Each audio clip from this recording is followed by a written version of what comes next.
donc c'est pas rien.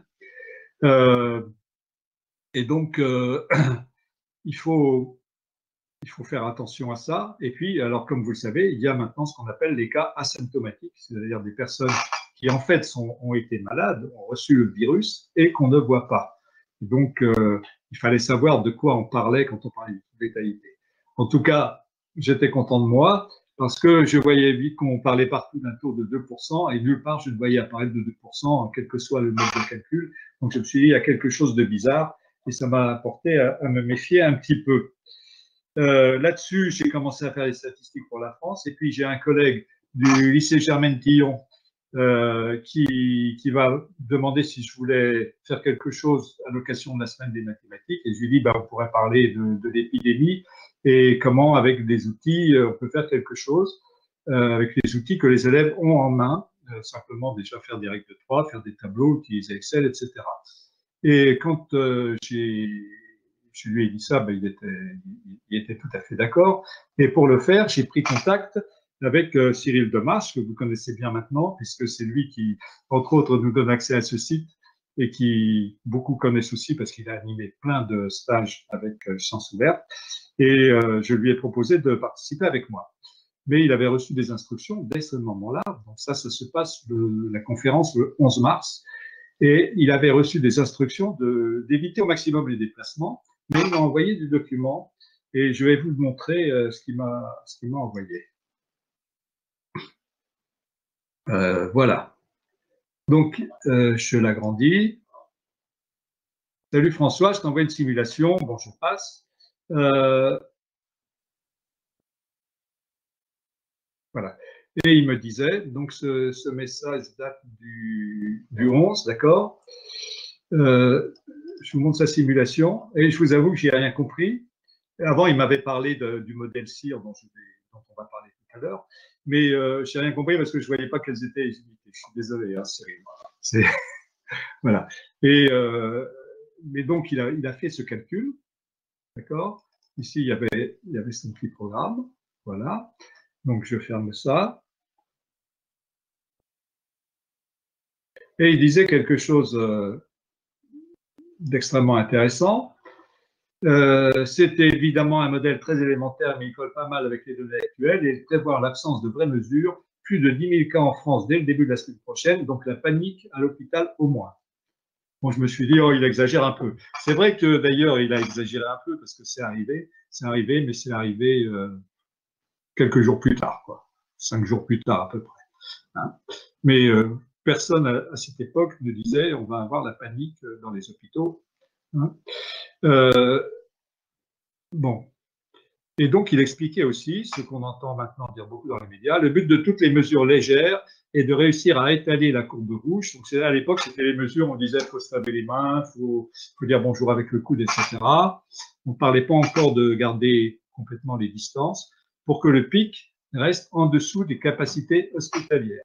Des mesures nettement plus fortes, Chine, Japon, Corée, Italie, auraient pour objectif de stopper le plus vite possible l'épidémie, avec le risque que ça reparte de plus belle, confère peut-être la Corée en ce moment.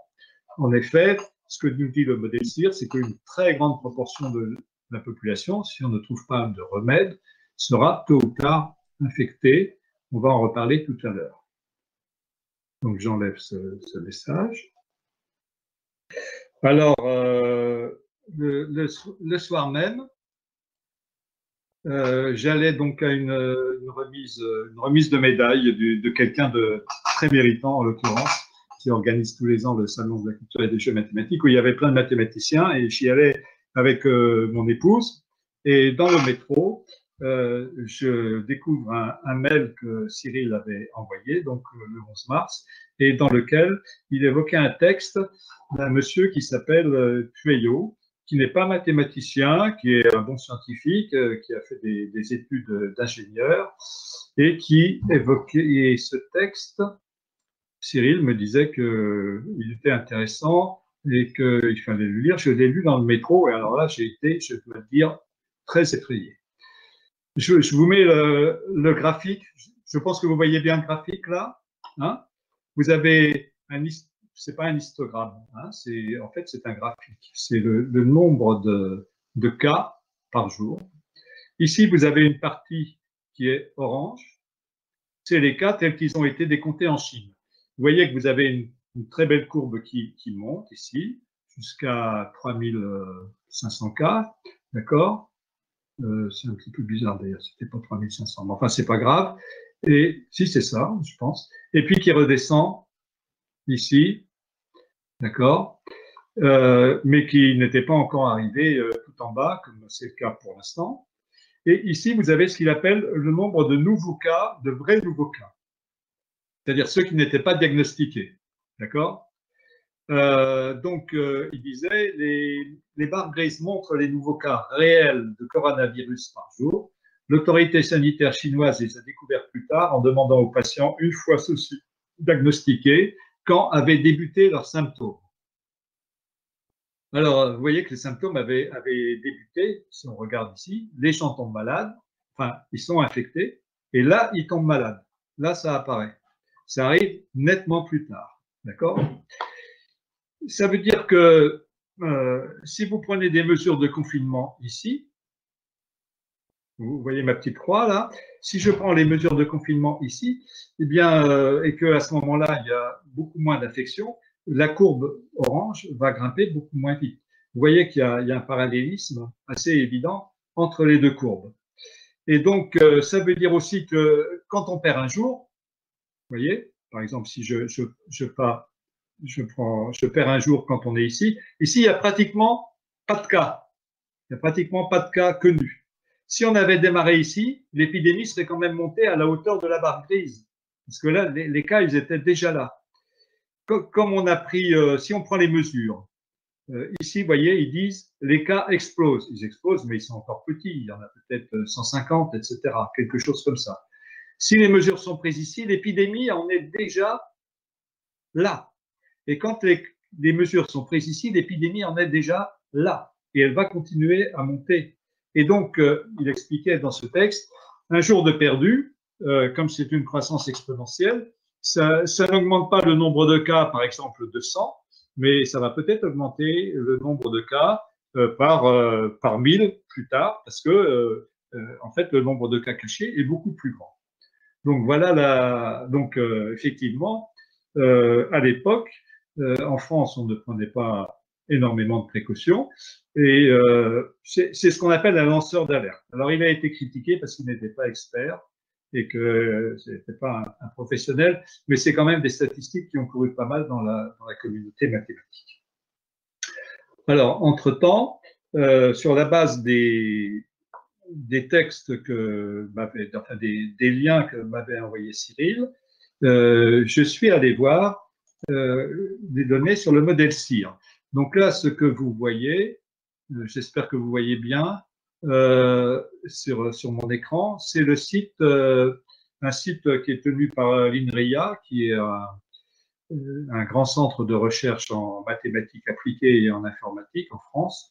Et vous avez une présentation du modèle SIR, S-I-R. S, ça veut dire sain. Tout à l'heure, Étienne Pardou, dans sa conférence, il dira susceptible. I, ça veut dire infecté. R, rétabli. Là, vous avez des lettres. Alors, c'est la manie des mathématiciens de mettre des lettres grecques, donc ça complique un peu. Ce n'est pas très compliqué. Je ne vais pas vous l'expliquer ici. Ça explique avec simplement des proportions, des multiplications, comment à partir de tant de porteurs sains, tant de porteurs infectés, et connaissant la probabilité qu'un porteur sain infecte un porteur, un infecté infecte un porteur sain quand il le rencontre, on peut faire des prévisions, d'accord? Et sur la base de ces prévisions, on arrive à des graphes, et là, il y a des simulations qui sont présentées, comme ici. Ici, vous pouvez régler ce site, vous pouvez y avoir accès, hein, il est pour ceux qui sont dans l'atelier, dans une liste des sites qui sont montrés. On peut voir l'évolution d'une épidémie. D'accord? Et donc, faut savoir que dans ce qu'ils appellent les guéris ici, il y a les morts. Il y a des guéris et il y a des morts. Hein. Et vous voyez qu'en bleu, vous avez la population saine et que là, avec les paramètres qui sont là. La population qui sera restée sans être affectée à la fin va être très faible, elle va être de l'ordre de 5%. Donc, ça dépend des paramètres, mais je ne vais pas vous en dire plus là-dessus parce qu'on va y revenir tout à l'heure. Hein.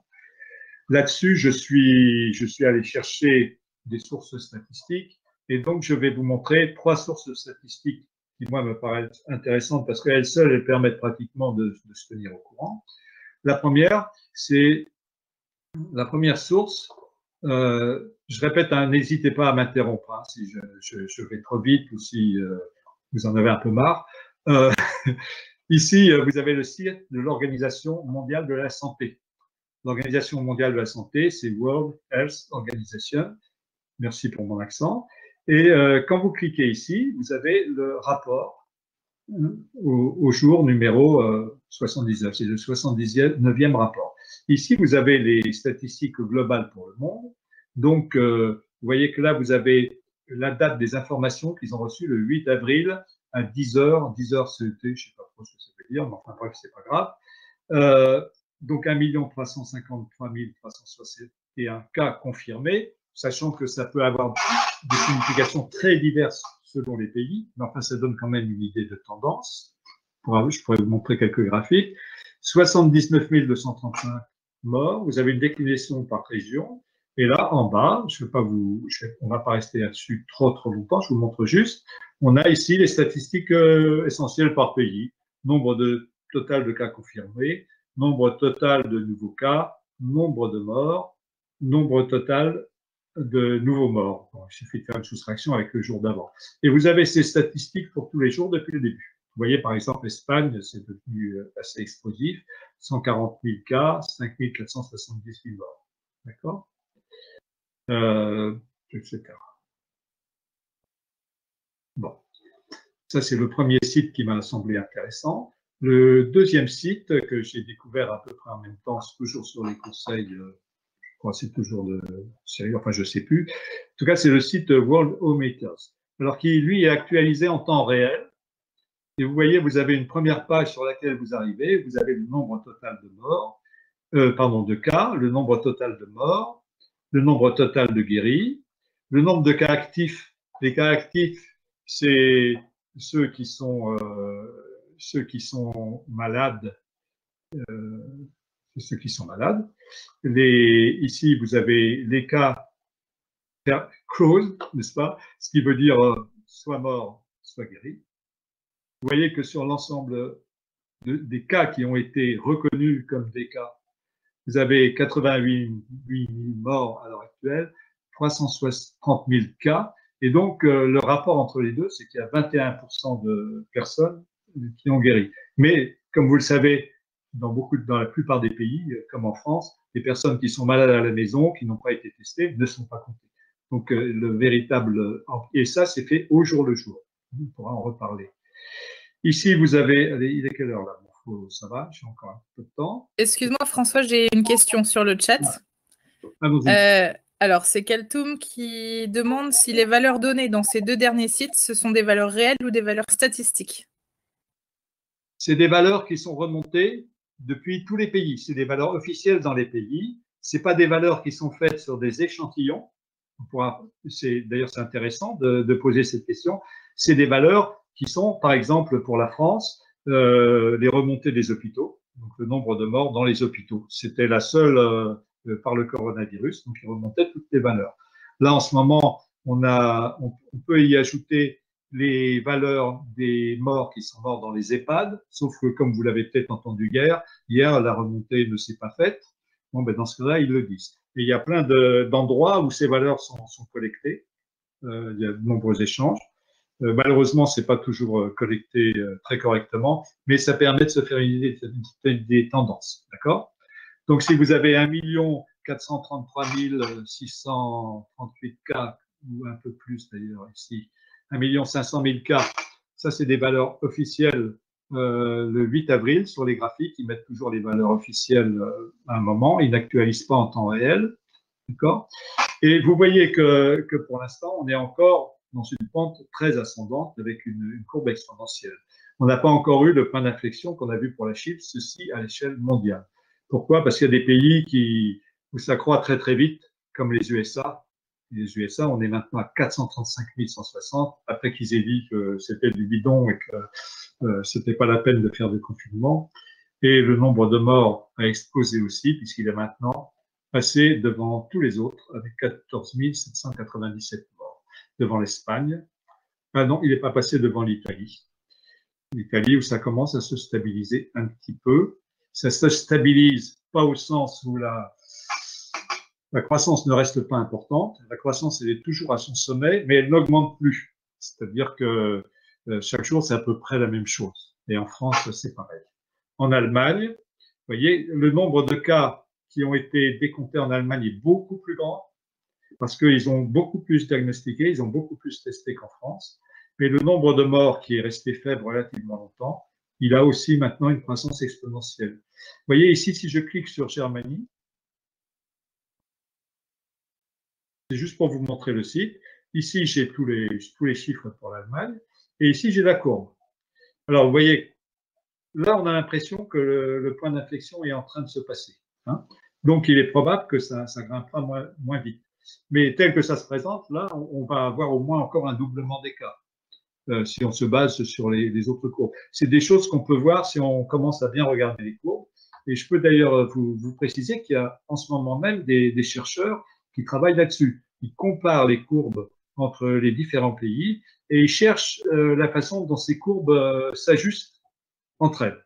Okay, et ils cherchent le meilleur modèle. Par exemple, il y en a qui disent, est-ce que la courbe de ce qui se passe en Angleterre, ça se rapproche plus de l'Italie ou de l'Espagne ou de la France? Parce qu'il y a des retards dans les démarrages entre les pays. J'arrête sur ce site, je vous montre un dernier site. Alors celui-là, il est mortel. C'est le site où il y a tous les chiffres pour tous les pays. Par exemple, vous voulez savoir ce qui se passe dans l'État du Manitoba au Canada.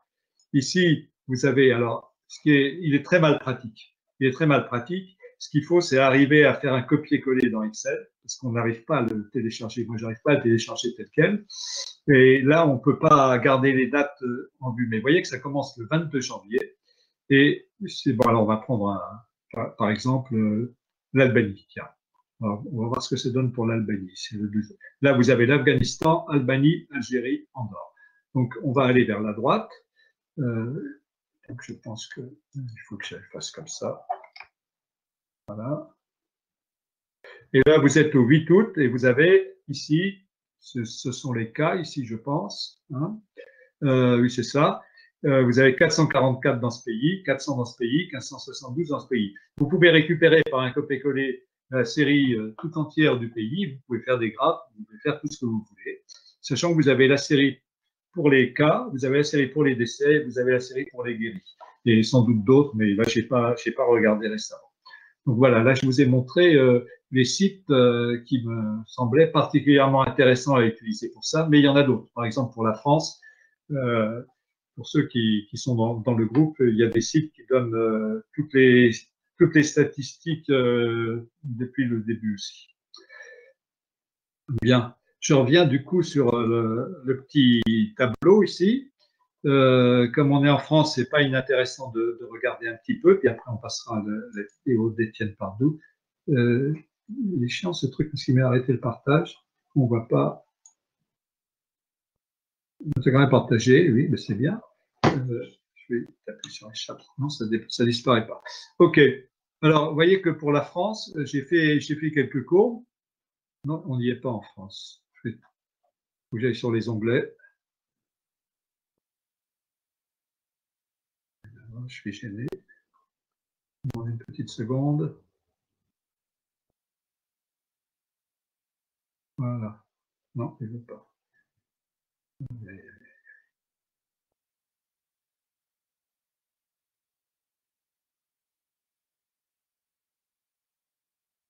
Voilà. Non, il ne veut pas. Et là, ah ben voilà. Donc France. Oh, voilà. Donc je remets ça en bas.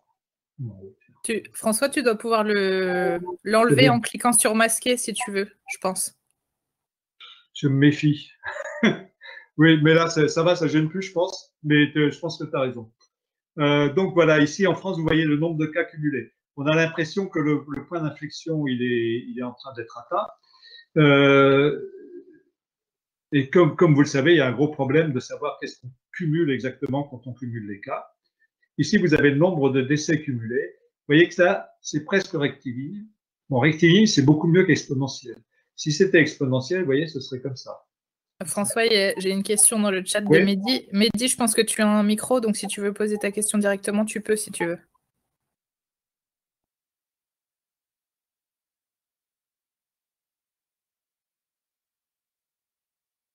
J'entends rien. Ouais, non, mais je pense pas que Mehdi puisse parler, donc je vais lire sa question. Ok, Mehdi n'a pas de micro ce matin. Donc, il te demande comment être sûr que les chiffres que donnent les sites sont basés sur des chiffres gouvernementaux. La réponse, c'est que c'est des sites officiels. Hein. Quand on va sur le site de l'Organisation mondiale de la santé, c'est des chiffres officiels. De même, le site Worldometer, c'est un site qui est très, très, très reconnu. C'est des données également qui sont partagées sur les sites de recherche. Donc, on peut faire, de ce point de vue-là, je pense, confiance aux chercheurs pour pas aller chercher n'importe quoi. Mais le fait même que ce soit des chiffres officiels, ça ne prouve pas pour autant qu'ils sont parfaits. Puisque, comme vous le savez, là, pendant très longtemps, on n'a pas remonté, alors pour une raison qui mériterait d'être élucidée, les chiffres des décès du Covid dans les EHPAD, c'est-à-dire les personnes âgées. Alors, c'est quand même quelque chose d'assez grave, parce qu'il y en a eu quand même 3500. C'est 3500 sur 10 000, ça fait le tiers. Et ça veut dire que ces personnes-là, elles ne comptaient pas pendant un temps, il n'y avait pas de mécanisme. On peut tout compter en France, hein. On a le big data, on a tout ce qu'on veut, mais, et même hier, vous voyez, il y a des choses très bizarres. On n'arrive pas à remonter hier. Quand je dis bizarre, je ne dis pas qu'il y a un complot derrière. Hein. Je dis que ça veut dire que la société ne fonctionne pas toujours de façon optimale. On n'arrive pas à remonter correctement les chiffres des nombres de morts dans les EHPAD, alors qu'on a l'informatique, alors que ça ne fait pas quand même des comptes extraordinaires. Donc, c'est un petit peu étonnant. Donc, il faut prendre ces chiffres avec des pincettes. À l'arrivée, c'est avec les statistiques faites à l'échelle mondiale et à l'échelle de la France, et peut-être dans 1 ou 2 ans, on saura exactement combien il y a eu de cas, combien il y a eu de morts, etc. En admettant que ça s'arrête dans 2 ans. Donc, ces chiffres restent intéressants parce que, bien sûr, c'est pas pareil d'avoir 100 décès dont on est sûr et 10 000 décès dont on est sûr. Et on voit aussi se dessiner des tendances. Hein. Alors, vous voyez ici, j'ai fait des graphes. Ici, j'ai cherché les taux de létalité, mais il n'y a rien de beaucoup plus, de tout à fait aussi clair qu'en Chine. Mais vous voyez qu'en France, le nombre de morts par rapport au cas déclaré est beaucoup plus important qu'en Chine, par exemple. Est-ce que ça a une signification? Pas forcément. Pas forcément. Quand on lit ce qui s'écrit là-dessus, on peut penser que c'est la façon de faire les diagnostics qui est liée à ça. Et c'est la même chose pour l'Allemagne. L'Allemagne a diagnostiqué beaucoup plus de monde. Et donc, si vous allez sur l'Allemagne, vous voyez que ici vous avez des taux de létalité donc le nombre de morts par rapport à ceux qui sont tombés malades 6 jours avant, c'est ce que j'ai trouvé qui avait l'air le plus stable, qui était de 1%. Mais de façon assez étrange, il augmente maintenant. Au fur et à mesure que le nombre de morts augmente, ça augmente. On est à 2,57% en restant sur la base des mêmes calculs. Donc voilà, on découvre des choses comme ça un petit peu bizarres. Si je reviens sur la France, vous voyez, pour la France, on peut se demander si on approche des sommets. Et vous voyez que le taux de croissance des cas, il est assez constant maintenant. Et si on regarde même il a même tendance un petit peu à descendre depuis un bon moment. Et là, si on regarde la croissance des cas, ça c'est les chiffres absolus, d'accord? Eh bien, vous voyez que ça a tendance à descendre. Donc, ça veut dire alors, c'est pas le nombre de cas, hein, c'est le nombre de cas supplémentaires par rapport à la veille. Hein. Ici, vous avez la croissance des décès, même chose. Vous voyez, là, il y avait une croissance forte hein, du nombre de décès, c'est typique des croissances exponentielles. Et puis là, ça s'arrondit. Donc, on peut espérer que ça va redescendre. Ceci étant, si on regarde le cas de l'Italie, ici, mais vous voyez que l'Italie, on est arrivé à un moment où ça c'est la croissance, hein, c'est pas le nombre de cas. Le nombre de cas, il est ici. Hein. vous voyez que le taux de croissance des cas, il diminue, mais pas quand même au point qu'on arrive là. Hein, et pour les décès, c'est pareil. Ici, enfin pour la croissance absolue des cas, vous voyez que c'est plutôt plat qu'en train de descendre, ça descend mais mollement. Le taux de létalité était très élevé en apparence, je dis en apparence, en Italie, et le nombre de décès par jour a tendance à décroître aussi, mais doucement, un peu trop doucement, hein, c'est dommage. Voilà. Donc, je vous ai présenté ces graphes-là. Et maintenant, ce que je vous propose, c'est de vous présenter la vidéo d'Étienne Pardou. Donc, je vais quitter le plein écran. Hein, et après, je reviendrai vers vous. Ou alors, je le fais maintenant, peut-être. Non, je le ferai après. J'aurai encore un mot à vous dire sur la question des cas non déclarés et qu'est-ce qui est en train de se faire dans ce domaine. Je pense qu'on est dans les temps, c'est pas trop mal. Hein, je pense que mes collègues auront encore le temps de pouvoir intervenir de façon intéressante. Alors, je retourne donc dans Chrome. Voilà. Donc là, vous devez voir un intéressant vache qui rit. Je pense qu'on peut faire des fractales avec ce truc-là. Et on va... Alors, je vais cesser le partage d'écran. Voilà. Et maintenant, je dois donc partager une vidéo.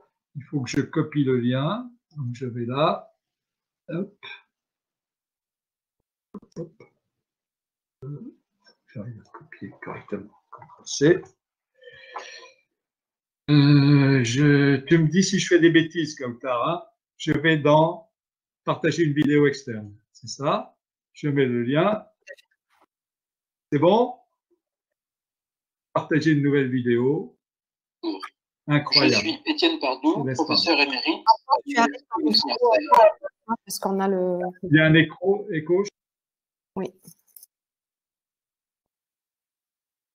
Je vous dis quelques mots avant quand même. Donc, cette vidéo, c'est une vidéo qui est donc présentée par Étienne Pardou, qui est professeur émérite. En fait, ça veut dire qu'il est en retraite et qu'il peut continuer à aider des étudiants à préparer des thèses, et qui est un spécialiste d'épidémiologie. Et il va nous parler d'un point de vue probabiliste essentiellement, c'est-à-dire que vous ne verrez pas tellement d'équations.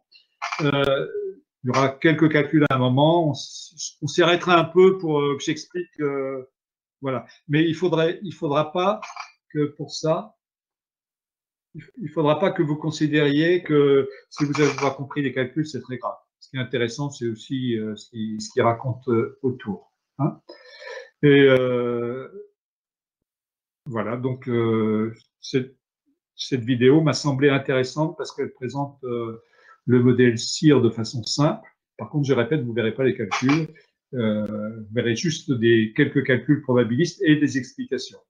Éventuellement, j'arrêterai une ou deux fois la vidéo pour vous donner une petite explication supplémentaire si j'en ressens le besoin pour vous. Hein. Il y a des pages qui méritent quand même qu'on s'arrête. C'est une vidéo sous forme de slides en fait, qui se suivent.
m'excuse, je vois qu'il y en a qui n'ont pas leur leçon.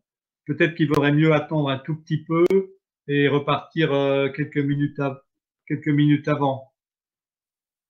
Qu'est-ce que vous en pensez qu'est-ce que tu en penses, Pauline?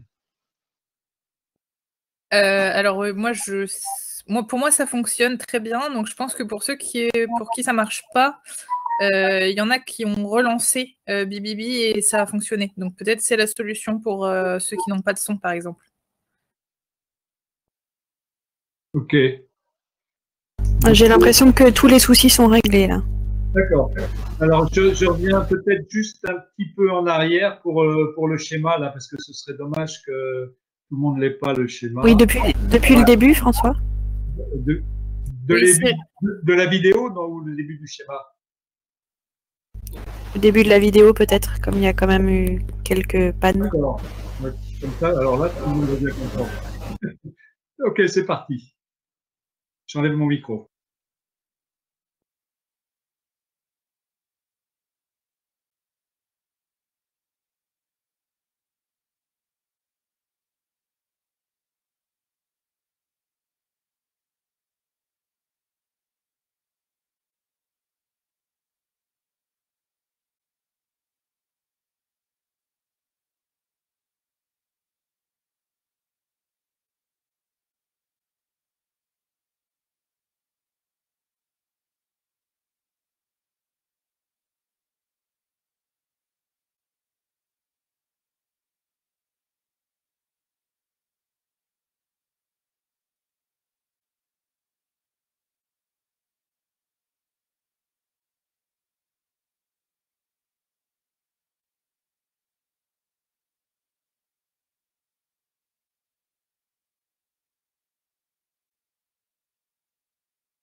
Je me permets de réexpliquer le graphique parce que c'est pas forcément très très simple. Il faut comprendre vite ce que c'est que les abscisses, etc. D'accord? Donc vous avez 10 000 simulations.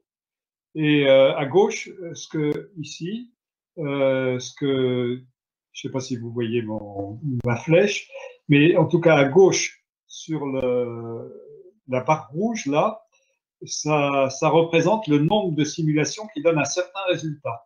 Le résultat, il est situé en bas sur les abscisses.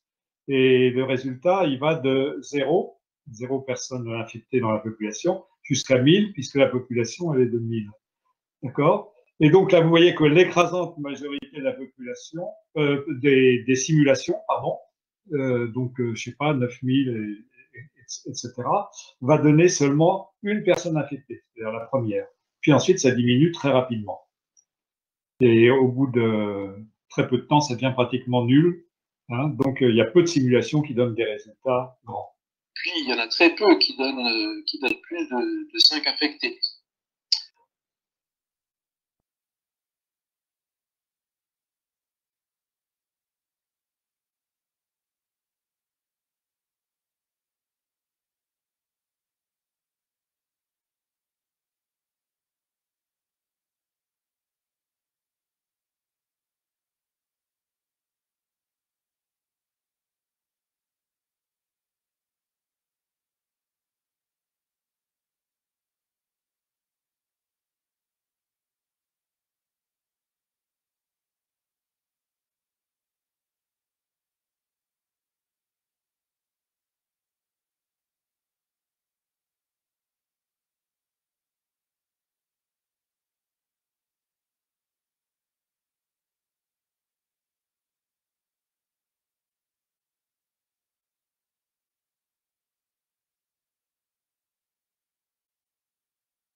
Ce que je vous propose, c'est que je laisse se dérouler complètement le truc pour que vous soyez bien concentrés, pour ceux qui vont bien arriver à suivre.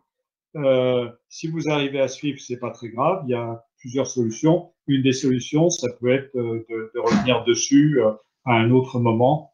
Je pense que ce sera plus simple ou à la fin de la projection. Hein? Donc,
pour dire. Ça, c'est une condition d'équilibre.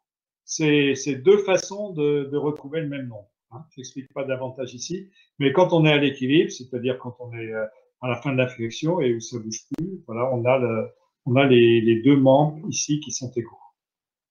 Ça, c'est, je trouve, une quantité déterministe, alors que on a vu dans nos simulations que cette fraction infectée, elle est aléatoire. Bon, mais en réalité, elle est aléatoire, mais il y a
Donc là, je me permets d'intervenir.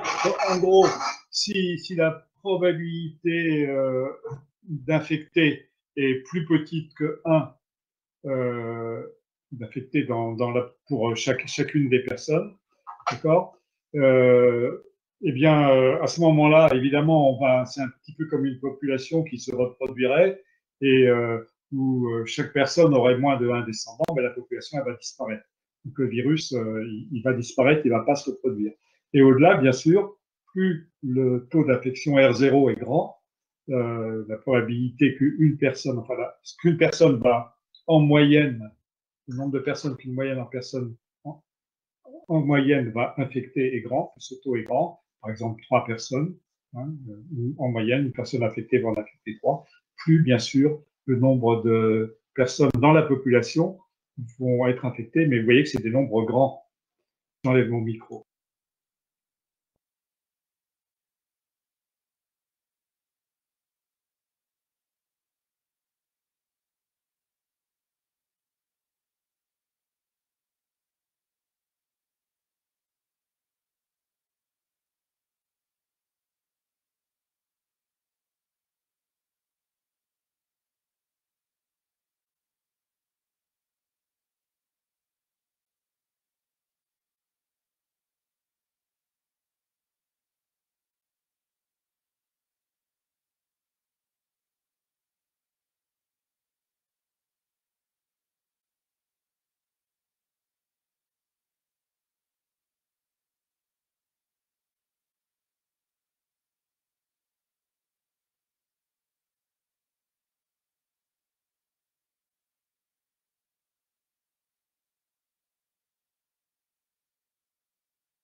Bon, je pense qu'on peut remercier Étienne, qui n'est pas là, bien entendu. Simplement, je signale que Cyril vient d'indiquer que le coefficient RE dont il parlait à la fin et qu'il faut ramener en dessous de 1 était maintenant de 0,8 avec le confinement. Hein, c'est une annonce du gouvernement d'hier. Donc, ceci d'une part. Et d'autre part, par rapport à la recherche des données, je vous fais état d'un petite discussion que j'ai eue depuis, et après, on passe à vos questions, avant de passer la parole aux autres, parce que vous pouvez en avoir par rapport à cette vidéo. Donc, c'est autour des personnes qui sont malades, sans pouvoir être diagnostiquées parce qu'elles sont asymptomatiques. Donc, c'est des personnes qui ont reçu le virus, qui sont asymptomatiques et qui donc peuvent être contagieuses.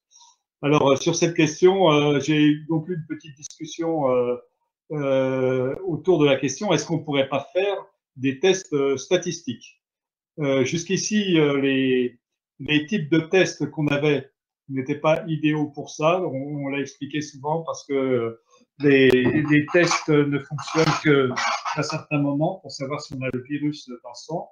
Avec les nouveaux tests sérologiques, il semble que ça va devenir possible. Et donc, on va faire comme pour les élections, on va pouvoir, et je crois que ça va se faire effectivement, faire un test global dans la population pour pouvoir estimer la proportion de personnes qui ont été touchées par le virus sans être diagnostiquées. Et donc, ça permettra aussi de mieux approcher le moment où on va arriver à avoir une proportion suffisante de la population infectée pour espérer que...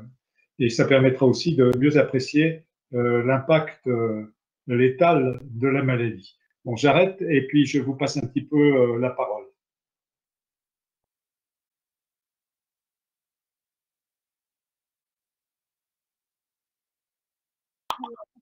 Voilà, donc, n'hésitez pas à poser des questions sur la vidéo. Je pense que là, il y a eu beaucoup d'informations qui vous ont été données. Et puis ensuite, on passera la parole à Gilles. Je ne sais pas si François Pao est arrivé ou si Samuel est arrivé, qui voudrait intervenir notamment. Et Cyril nous envoie de temps en temps des petits messages sur le chat.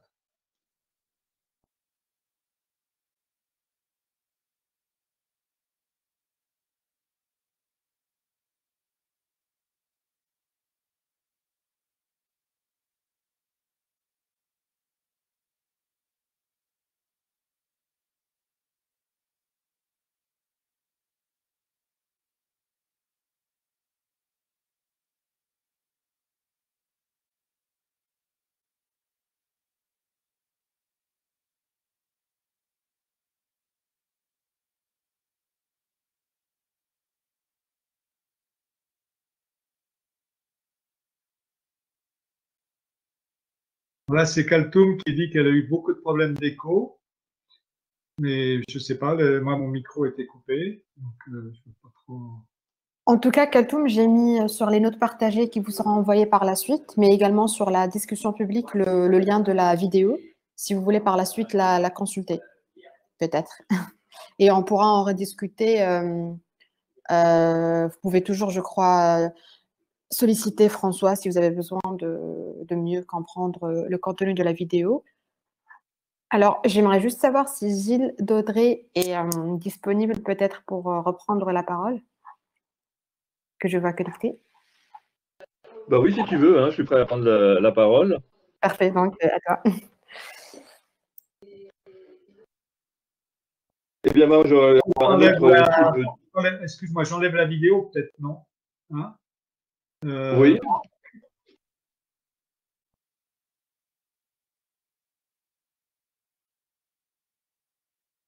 Dans ce cas-là, je vais essayer de mettre la caméra, peut-être. Ce serait mieux. Mais la caméra, c'est toi qui dois la mettre à ce moment-là. Voilà, ça y est, c'est bon. Hein. Moi, je voudrais surtout parler de mon vécu, que je n'ai pas trop d'informations ou de connaissances à donner. C'est la façon dont j'ai vécu cette crise et ce qui a fait que je me suis aussi lancé là-dedans. Eh devais faire un voyage donc, au Vietnam vers la fin février. Et déjà, on avait écho qu'il y avait donc, du coronavirus en Chine et peut-être un peu au-delà. Donc, on était un peu inquiets. Donc, je surveillais de près les statistiques justement mondiales sur ce coronavirus. Et on avait vu qu'il y avait, je crois, bon, beaucoup de cas en Chine, c'est vrai. Mais je crois qu'il y avait moins d'une dizaine de cas au Vietnam et 0 au Cambodge. On devait aussi aller. Et l'agence de voyage ne nous a pas du tout déconseillé de partir. Du coup, on est parti là-bas un peu inquiet. Et arrivé sur place, on a vu qu'en fait, au Vietnam, tous les gens étaient déjà non pas confinés. Tous les gens, la ville, le pays était très, très actif, mais tous les gens étaient protégés avec des masques, etc. Et on s'est rendu compte aussi que, au cours des différentes visites, les gens avaient plus peur de nous que nous, on avait peur d'eux. En réalité, si nous voyaient arriver, nous les Européens, et la situation durant les 15 jours de voyage a vraiment beaucoup évolué, dans le sens où, effectivement, le coronavirus s'était développé, notamment en Italie et en France. On était un peu déjà des pestiférés. Les gens ont besoin des touristes pour effectivement qu'ils puissent vivre. Ils vivaient un peu en partie du tourisme. En même temps, ils étaient horrifiés, horrifiés, c'est peut-être un peu excessif, de nous voir arriver. Et donc après, au retour en France, déjà, on avait peur dans les aéroports de recevoir ce virus. Et donc, quand on se retrouve à l'aéroport de Bangkok avec tout un groupe d'Italiens qui rentrent au pays, sachant que déjà le virus était vraiment énormément développé en Italie, c'était un peu la terreur. Et donc, ensuite, arrivé en France, je me suis vraiment beaucoup informé de la situation en France, qui déjà était, si ce n'est dramatique, mais du moins anxieuse. Et donc, en tant que matheux, je voulais absolument savoir quelle serait peut-être l'évolution qu'il y aurait, vu que c'est vrai qu'on avait les données journalières de Jérôme Salomon. On est tout le temps un peu méfiant en disant est-ce qu'on nous raconte la vérité, est-ce qu'on nous dit tout. Je pense qu'au cours de ces journées, je pense qu'effectivement, les chiffres annoncés sont vraiment fiables. Tout a été fait vraiment avec sérieux, sachant que effectivement, pour faire des prévisions, il faut effectivement de bons chiffres. Et notamment, j'ai remarqué que les chiffres qui donnaient, donc certains étaient vraiment à titre uniquement d'information, notamment le nombre de décès, puis préciser qu'il n'y a pas de décès en EHPAD. Mais par exemple, faire des chiffres, il faut avoir des chiffres qui soient tout le temps avec les mêmes récoltes, les mêmes données, les mêmes méthodes du jour sur le lendemain. Donc c'est vrai qu'il y a une donnée qui est terrible, qui est tragique, c'est le nombre de décès. Et dès l'instant qu'on a un état civil en France qui est bien fait, c'est vrai que c'est des données qui sont vraiment très fiables. Mais par contre, ces décès dépendent de mairies, donc il faut pouvoir collecter tous les résultats de toutes les mairies. Donc ça, c'est pas possible. Il y a aussi un autre effet qui était que ces décès en maison de retraite liés au coronavirus, dans ces maisons de retraite, au début, ils prenaient les gens décédés sans voir qui était décédé de façon naturelle, non coronavirus, et d'autres qui étaient décédés du fait du coronavirus. Et dans ces données de Jérôme Salomon, donc au départ, c'est vrai que dans ces chiffres, les EHPAD n'étaient pas intégrés, parce que c'est impossible d'avoir des données fiables par rapport aux EHPAD, entre autres. Ce qui fait qu'ils ont uniquement donné des chiffres sur les données hospitalières, qui par contre, les hôpitaux sont tous reliés au ministère de la Santé, donc là, il y a vraiment des chiffres qui sont fiables de jour en jour. Mais par contre, les gens, à juste titre, ont protesté en disant « Ah oui, mais vos chiffres-là ne contiennent pas les chiffres des maisons de retraite, et donc les chiffres sont faux. » Donc c'est vrai que ces chiffres-là donnés étaient faux par rapport à la réalité du coronavirus. Mais par contre, ces chiffres étaient fiables pour établir des projections. C'est que moi, je voulais savoir jusqu'où va monter cette épidémie. J'étais même été très anxieux à une époque, c'est qu'effectivement, si l'épidémie explose, on risque un chaos général en France et dans le monde. Moi, je pensais surtout à la France, vu que d'autres pays, à part l'Espagne et l'Italie, étaient donc très peu impactés. Et donc, j'avais donc ces chiffres qui étaient donnés, dans lesquels j'avais donc, on peut dire, une grande confiance. Et donc, j'ai collecté tous ces chiffres au jour le jour, en suivant la conférence de Jérôme Salomon le soir. Et comme je suis aussi abonné au Parisien, dans le Parisien, tous les jours, il y a ces données chiffrées qui sont données. Et donc, j'ai collecté toutes ces données chiffrées, notamment sur les décès au jour le jour, et autres données aussi, très importantes, c'est les données des gens qui rentrent en réanimation. Alors, pourquoi ces données par rapport aux gens qui rentrent en réanimation? On pourrait prendre uniquement les gens hospitalisés, mais des fois des gens sont hospitalisés ou reçus à l'hôpital, ils peuvent ne pas être malades ou ne pas être symptomatiques. Et aussi, et par contre, un chiffre qui est intéressant, c'est les réanimations liées au coronavirus. Ça, on sait que ce sont tous les cas graves et tous sont pris en ligne de compte par les hôpitaux. Donc, ce sont des données qui sont collectées aussi de façon précise au jour le jour par le ministère de la Santé. Et donc, j'ai décidé, dans mes collectes des chiffres, ce sont ceux qui seront à votre disposition dans ces différents fichiers. Il y a les 2 chiffres qui sont les décès au jour le jour, annoncés par Jérôme Salomon, et aussi le nombre de gens présents en réanimation à l'hôpital, qui sont aussi des données au jour le jour. Alors, par contre, on va voir ces données, vous verrez, sont peut-être un peu différentes, parce que donc il y a aussi un temps de latence entre le moment où les gens rentrent en réanimation et celui où ils sont soit guéris ou soit ils décèdent, parce qu'effectivement, le nombre de décès qui sont comptabilisés, ce sont tous les décès quasiment en réanimation, hein, ce sont des gens qui sont passés par des hôpitaux.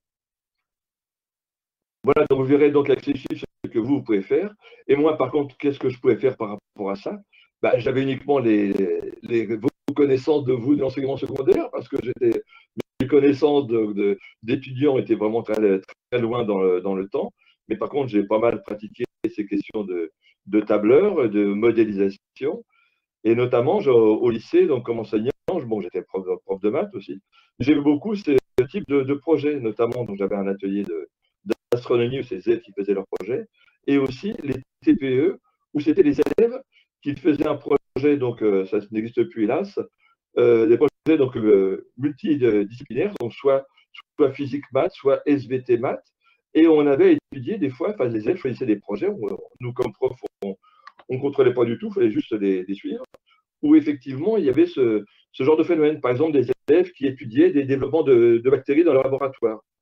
Et effectivement, ils avaient uniquement des petites coupelles et ils notaient l'évolution au jour le jour de ce développement de bactéries.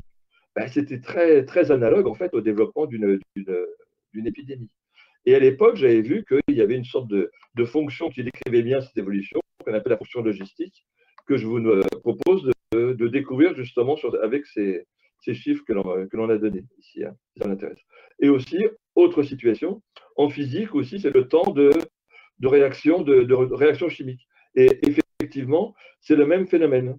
Alors pourquoi c'est exactement le même? On a une sorte d'ensemble qui est homogène, soit de bactéries, pas de cellules, soit de produits chimiques. Et en fait, on injecte quelque chose, par exemple une bactérie parmi une population de cellules, ou bien un réactif dans une solution chimique, et on regarde l'évolution. C'est qu'au départ, l'évolution est quasi exponentielle, qu'en fait, c'est le même système de propagation qu'une épidémie. Mais comme ensuite la population est finie, il y a effectivement un ralentissement. Comme l'épidémie se ralentit quand tous les gens sont infectés ou bien guéris, ou bien pour des coupelles, quand effectivement toutes les cellules sont infectées par la bactérie. Et en réaction chimique, il y a aussi un ralentissement quand il n'y a quasiment plus de produits réactifs, et donc la réaction se ralentit. Et donc, naïvement, je me suis dit, je vais essayer ce truc-là. Donc, j'ai regardé aussi plus en détail ces questions de fonctions logistiques, et j'ai pris ces chiffres et j'ai essayé de caler donc cette fonction logistique par rapport aux données statistiques. Et là, du moins, j'ai réussi à faire quelques prévisions un peu rassurantes pour voir que quand est-ce qu'aura lieu le pic, quels seront le nombre de gens infectés, etc. Donc, je pense que je ne sais pas du tout la fiabilité de ce modèle, apparemment, donc je pense qu'il c'est des estimations à la louche. Vous pouvez, à votre tour, essayer de faire aussi ce type d'estimation. Voilà, c'est mon vécu, je voulais juste vous le faire partager, et je n'ai pas du tout d'informations supplémentaires à donner, si ce n'est pour peut-être vous aider par la suite dans votre recherche de modélisation ou de réponse à vos questions. Voilà, si vous avez d'autres questions par rapport à ça, la façon d'aborder le problème, je suis aussi à votre disposition sur le site. Voilà, merci. Super, merci. Donc, je ne sais pas si François Parot est arrivé ou si si Cyril souhaiterait intervenir. En attendant, j'ai une question de Aya sur la discussion publique. Elle demande, mais si des gens sont guéris, cela signifie que les hôpitaux ont un remède contre le Covid-19. Ok. Donc, en fait, ce qui se passe, c'est que les gens guérissent spontanément. C'est pas parce qu'on est malade qu'on va mourir. Donc, bien sûr, il y a des gens qui guérissent. Mais à l'heure actuelle, on n'a pas de remède contre le Covid-19. Mais on est en train d'en chercher. Il y a plein d'essais qui sont faits, y compris par les grandes boîtes pharmaceutiques. Il y a les projets européens, mais par exemple, moi, j'ai eu des échos sur Sanofi, qui fait des recherches sur toutes les possibilités, y compris d'ailleurs sur la fameuse chloroquine. Parce que c'est eux qui le produisent, donc ils auront intérêt à ce que ça marche.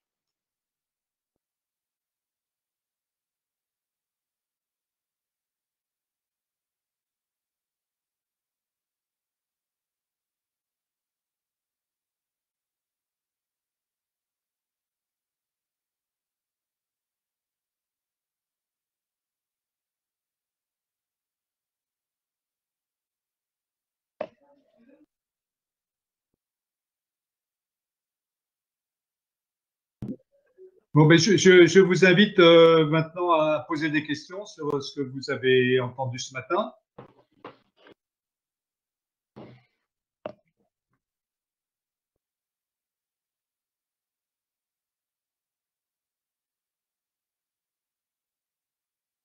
Et vous pouvez aussi commenter d'ailleurs. Il peut y avoir des choses sur lesquelles vous pensez que c'est pas forcément exactement comme ça. Alors, il y a Keltoum qui a une question. Si tu as un micro, tu peux prendre la parole.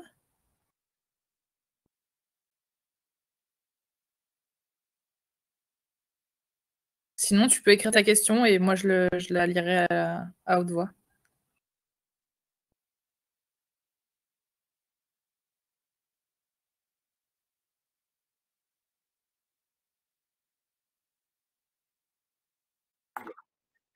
Et je crois aussi qu'on a un complément de réponse par rapport à la question posée par Aya. Anaël. Oui, en attendant que Kaltoum, tu puisses rédiger ta question, par rapport aux gens qui sont guéris, on sait aussi que vis-à-vis des symptômes, c'est principalement des symptômes respiratoires assez graves qui peuvent mener les gens en réanimation. Et c'est ce qu'on voit beaucoup aux informations. Et donc, les gens qui guérissent, c'est voilà, parce qu'ils ont été souvent en service de réanimation et que les symptômes ont fini par passer. Et on sait aussi qu'il y a différentes phases dans l'évolution de la maladie, et notamment qu'après, la deuxième phase qui pousse les gens à être pris en charge par la réanimation, c'est en fait une attaque du système immunitaire contre l'organisme lui-même, qui pousse à une inflammation très forte.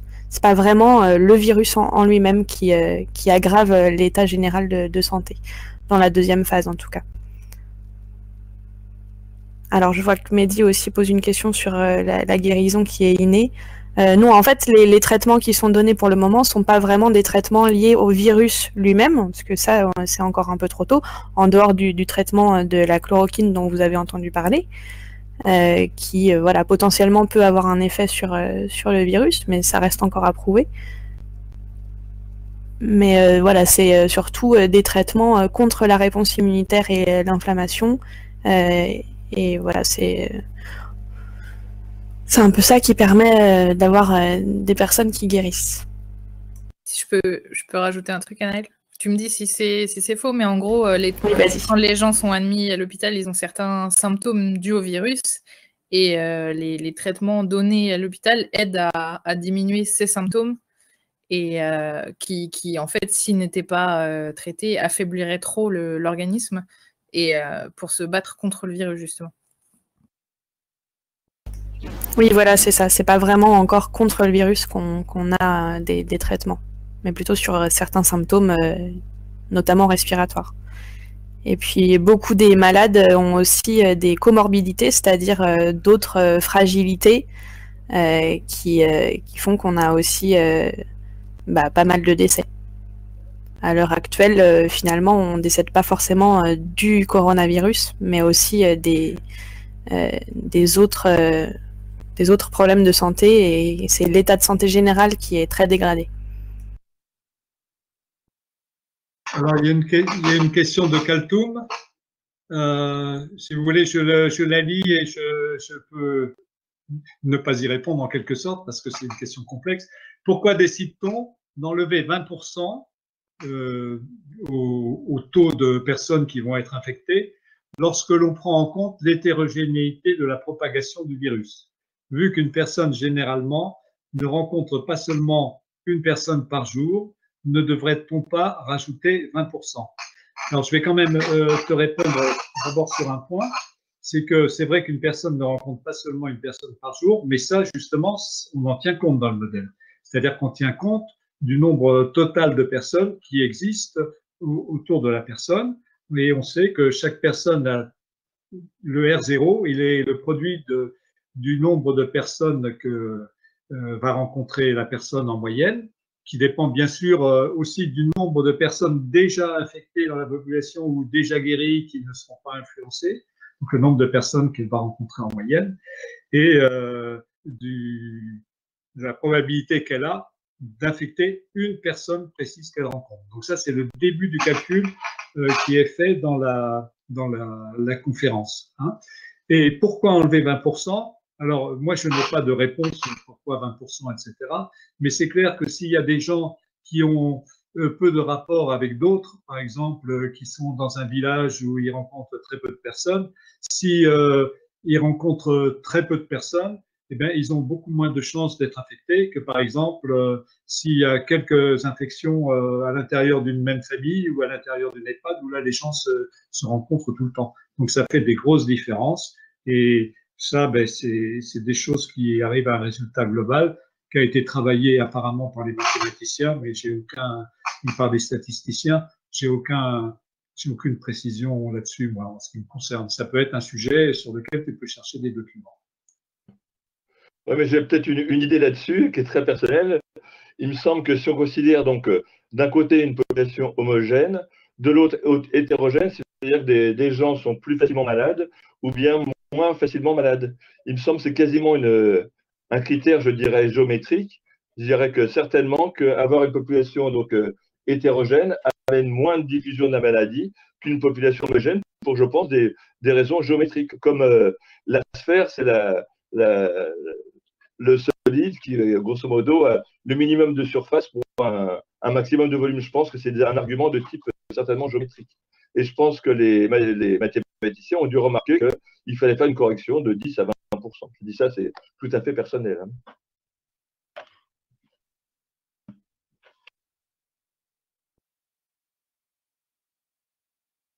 Bon, je crois qu'il y a eu un complément de réponse à Mehdi. Je peux le lire pour tout le monde parce que je ne sais pas si tout le monde voit le dialogue, mais enfin, je pense que c'est.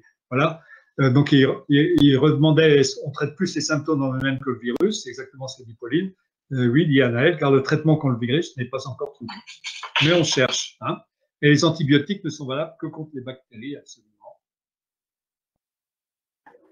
On avait également tout à l'heure une question de Margot Koïc. Je ne sais pas si elle nous entend. Et si tu peux poser ta question là tout de suite, puisqu'on est en plein débat sur le sujet. Voilà, elle est en train d'écrire. Je présume qu'elle n'a pas de micro.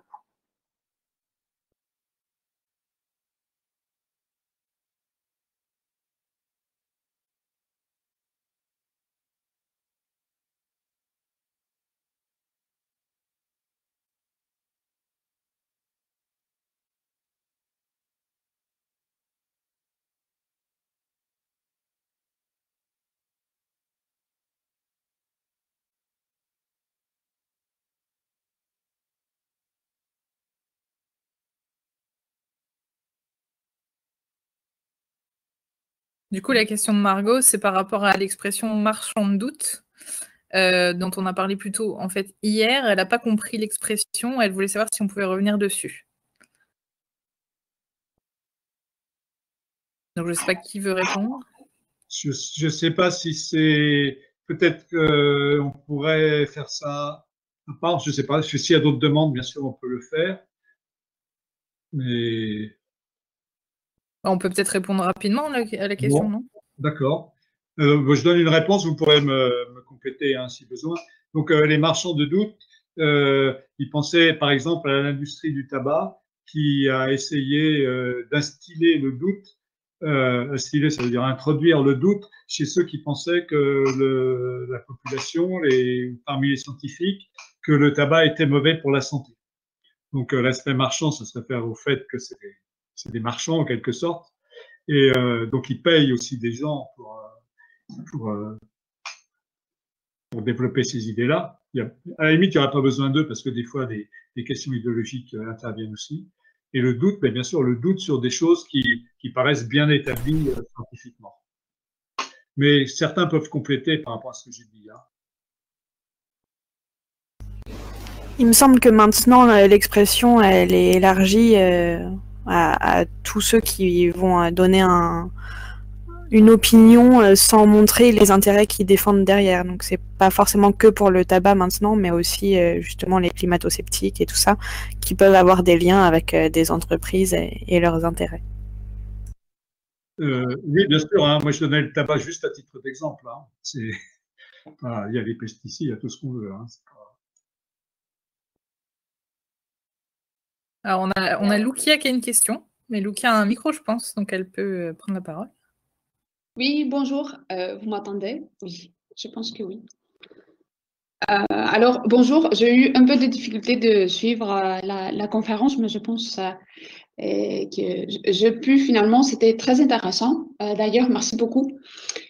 J'ai une question par rapport à ces fameux R. Par exemple, au niveau du contact, du nombre de contacts que Kaltoum a mentionné tout à l'heure aussi, est-ce que la structure des cités, pas des cités, des villes, leur densité, la façon que les personnes se transportent dans la cité, leur façon le moyen de transport, ne pourrait jouer aussi un rôle sur voilà, le nombre de contacts et la transmission du virus. Et Cyril, tout à l'heure, il a dit qu'il y a maintenant une estimation du R après les mesures du confinement.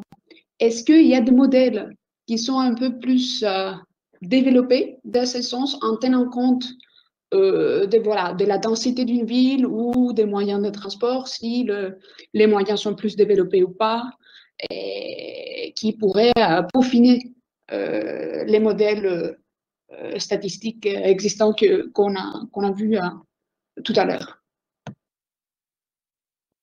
Alors, je ne suis pas un spécialiste, mais je vais quand même répondre en partie à ta question, où je pense d'ailleurs que tu dois toi-même avoir déjà pas mal de réponses. Donc, sur le premier point, ce qu'on sait très bien, c'est que les premières pandémies ou épidémies dont on est à trace dans l'histoire, c'est lié à l'existence des villes et des cités. C'est bien sûr beaucoup plus facile pour une épidémie de se répandre lorsque c'est par un contact humain que pour des populations qui sont denses ou pour des populations qui ne le sont pas. Bien sûr, ça c'est qu'un aspect, parce que je suppose, alors là non plus je suis pas un spécialiste, qu'il y a des maladies pour lesquelles c'est relativement indépendant, par exemple des maladies qui peuvent être colportées par des moustiques comme le paludisme, des choses comme ça. Donc voilà, ma réponse est incomplète de ce point de vue-là. Maintenant, sur les études qui ont été faites, on retrouve, d'ailleurs, je souligne par rapport à une question qui a été posée avant par, je crois que c'est Mehdi, quand on parlait de géométrie. C'est un des aspects, je pense, de la géométrie dont parlait Gilles, le fait que les gens soient plus ou moins concentrés, ça joue dans la façon dont une épidémie va se répandre. Ensuite, sur le E0 dont RE dont a parlé Cyril tout à l'heure. Je ne sais plus la question exactement, Lucia, est-ce que tu pourrais je peux intervenir, François, je peux intervenir un peu si tu veux. C'est Cyril. Donc, pour dire deux mots, je n'ai pas beaucoup de temps, mais je peux dire deux mots à propos du R0 et compagnie. Donc, il y a plusieurs phénomènes, effectivement. Donc, c'est clair que si on est dans une ville très dense... Ok, demande-lui s'il te plaît, gentiment.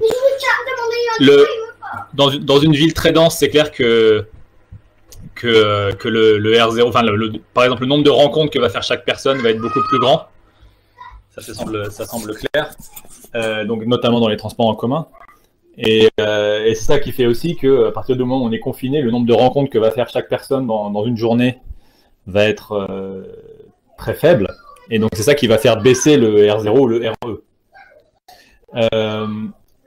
Un autre problème, c'est aussi que donc ça peut se modéliser mathématiquement en disant on n'a pas tous le même nombre de contacts, et en fait on peut travailler par exemple en supposant qu'on vit plutôt sur un graphe, c'est-à-dire que chaque personne est reliée à un certain nombre de personnes, et et chaque sommet du graphe va pas être relié au même nombre de voisins. Donc vous allez avoir des gens qui seront très connectés, qui auront beaucoup de voisins et qui vont contribuer en fait beaucoup au développement de l'épidémie, et d'autres qui auront beaucoup moins de voisins et qui seront très isolés en fait dans le graphe et qui auront donc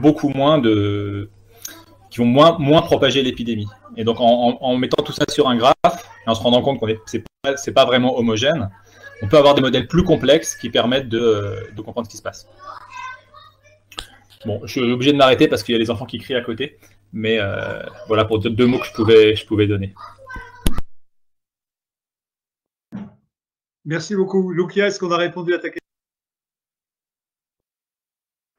Oui, merci Cyril pour très, très belle illustration de ces phénomènes de densité.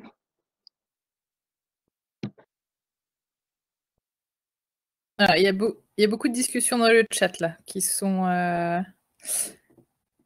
Alors, attendez, si je remonte au bon endroit. Il y avait une question de Fahim Nadim. Pourquoi la France n'a pas adopté les mêmes mesures que l'Allemagne, à savoir un dépistage massif pour une prise en charge plus rapide des malades?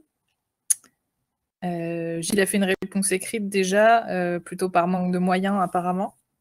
Je ne sais pas si. Oui, je pense que c'est la principale raison en fait. Je pense que le système médical allemand était bien plus perfectionné au que le système français. Donc eux, ils pouvaient se permettre un peu de dépister. Ils avaient suffisamment de tests, ce qu'on n'avait pas en France. Donc en France, c'est un peu des mesures en panique qui ont été adoptées, je crois.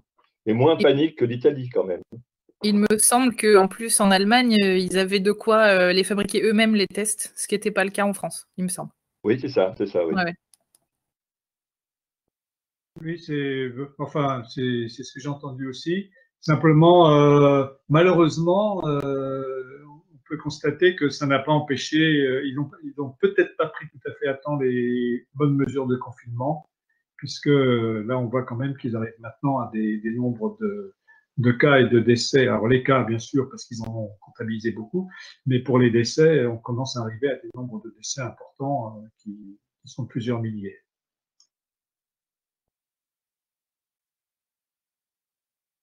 La question de Kaltoum liée à l'homogénéité, je pense évident, c'est une population homogène qui, avec beaucoup plus de transmission de la maladie, il y aura plus de malades à l'arrivée aussi. Je pense que oui, c'est certain.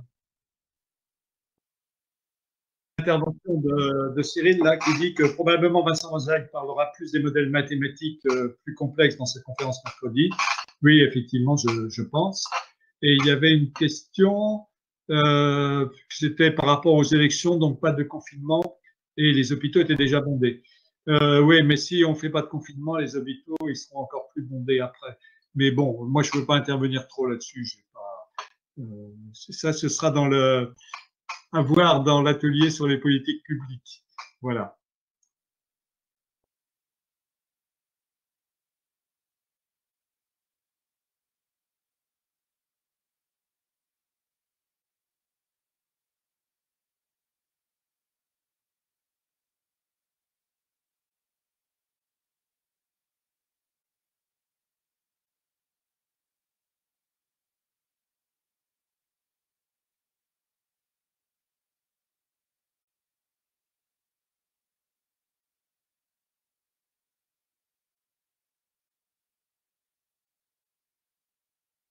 Une question qui est en train de venir.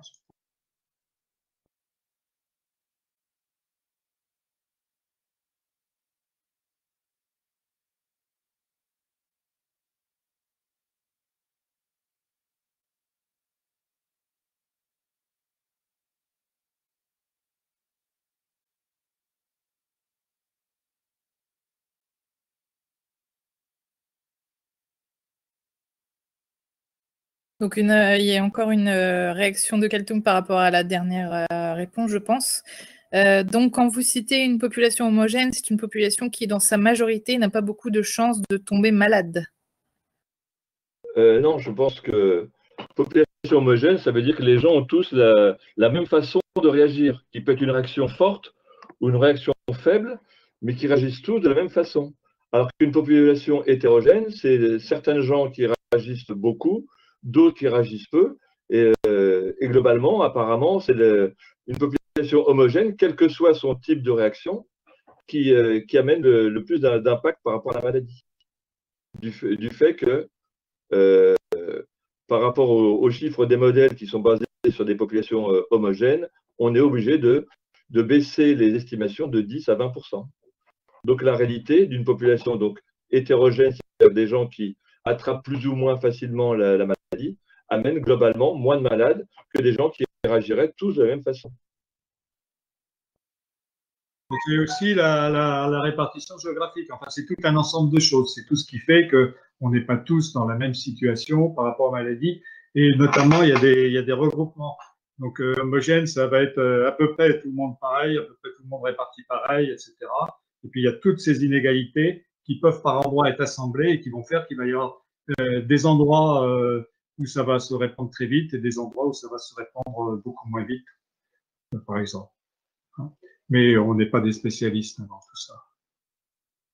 Ce qu'il faut dire quand même, c'est quand c'est homogène, c'est très bien pour les mathématiques, vu qu'il y a peu de cas envisagés, alors que dès l'instant que c'est quelque chose d'hétérogène, c'est bien plus difficile à traiter, en fait. Bah oui.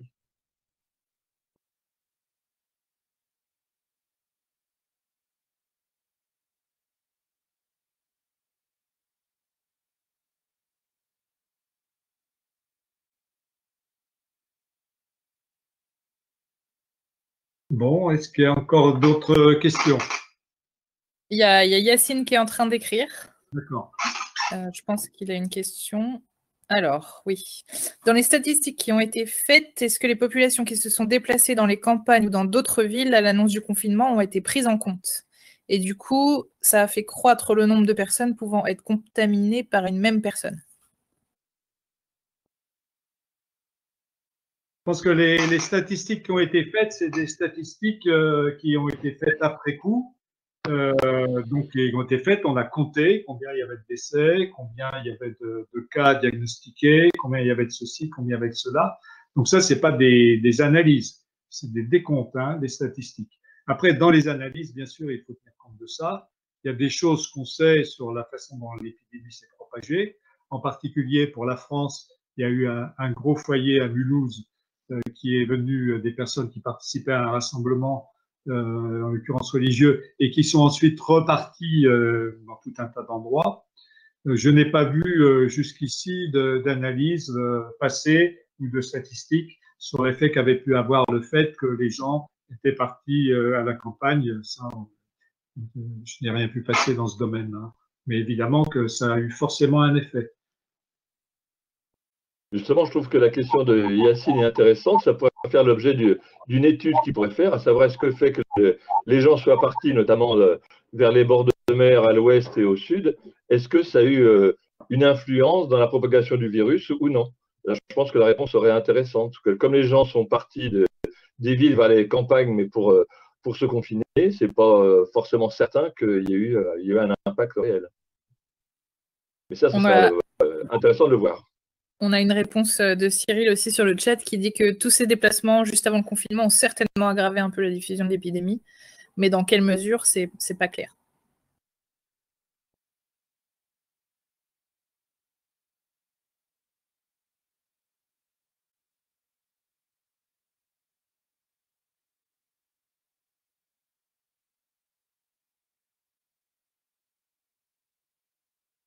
Et merci pour ta question.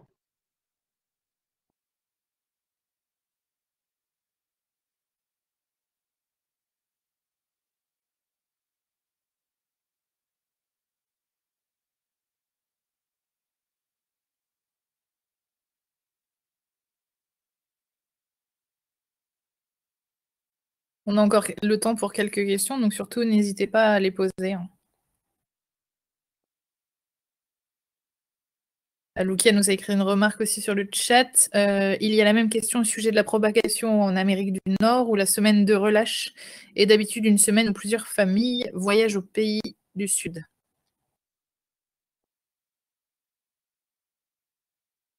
Merci.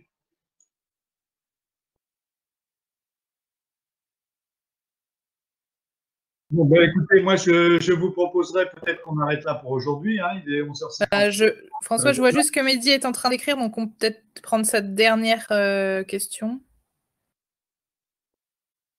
Ah oui, vous parlez du spring break, donc c'est pour la remarque de Lucia, et oui, c'est ça. Voilà. Après, s'il n'y a plus d'autres questions, effectivement, je pense qu'on peut remercier tout le monde.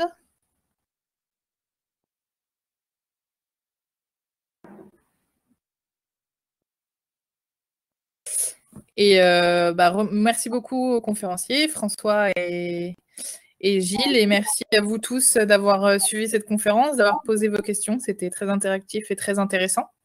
Alors, je ne sais pas le cas pour tous les ateliers, mais je pense que pour beaucoup d'entre vous, on se retrouve à 14h.